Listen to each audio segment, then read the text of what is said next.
Bonjour et bienvenue sur le podcast One Thing in a French Day. Aujourd'hui, vendredi 1er décembre 2023, cet épisode, le numéro 2304, s'intitule Montparnasse des artistes, le magasin Adam. J'espère que vous allez bien et que vous êtes de bonne humeur et que vous êtes inscrits au calendrier de décembre sur le site du podcast. N'hésitez pas, c'est gratuit. Donc j'espère que vous allez bien, que vous êtes de bonne humeur. Je m'appelle Laetitia, je suis française, j'habite près de Paris et je vous raconte au travers de ce podcast un petit bout de ma journée.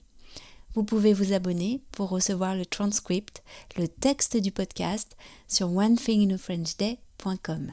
Le texte qui est un excellent outil en soi parce qu'il comprend tout ce que je vous dis, de la manière dont je l'ai écrite avec la bonne orthographe, mais aussi la bonne conjugaison des verbes, les bons accords, etc., est un excellent outil pour améliorer votre compréhension du français.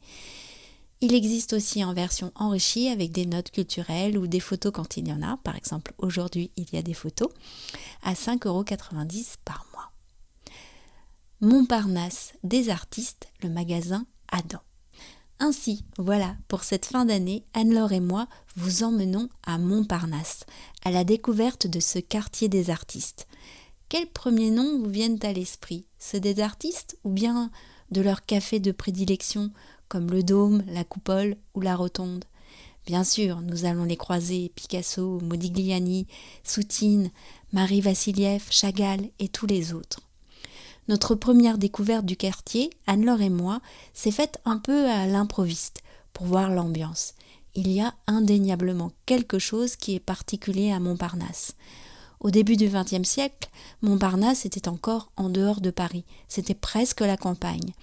Il reste quelque chose d'encore visible de cet éloignement. Les distances ont l'air petites sur un plan, mais les grandes et larges avenues de Montparnasse donnent l'impression de marcher des kilomètres.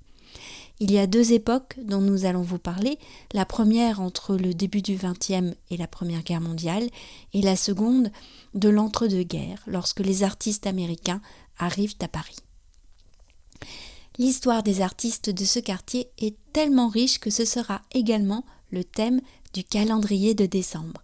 Les artistes, mais aussi les lieux de leurs rencontres, des fêtes ou des bagarres mémorables.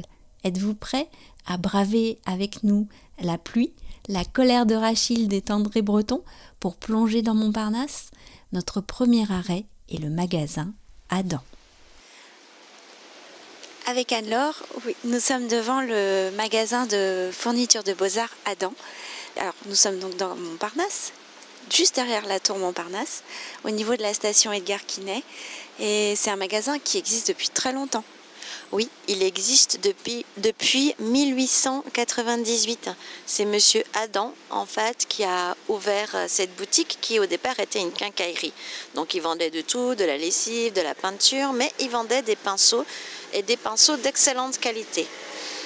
Ce qui fait que plusieurs artistes sont venus se fournir chez lui, notamment Soutine, Picasso, Braque. Et petit à petit, il s'est spécialisé en fait en fourniture de beaux-arts. Et un des descendants, je crois son prénom c'est Édouard, c'est lui qui a mis au point le bleu Klein, le fameux bleu Klein, voilà, de Yves Klein. Et aujourd'hui, c'est toujours un marchand de couleurs, enfin un marchand de fourniture. On y trouve des pinceaux, des magnifiques pinceaux d'ailleurs. Certains sont faits en France, du papier, de la peinture, des pigments. Et il est vraiment chouette. T'as acheté quelque chose? Oui, j'ai acheté des godets pour l'aquarelle. On continue notre balade? On continue.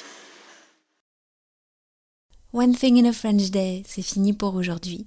Je vous souhaite à tous de passer un très bon week-end et je vous retrouve dès lundi pour la suite de nos aventures à Montparnasse.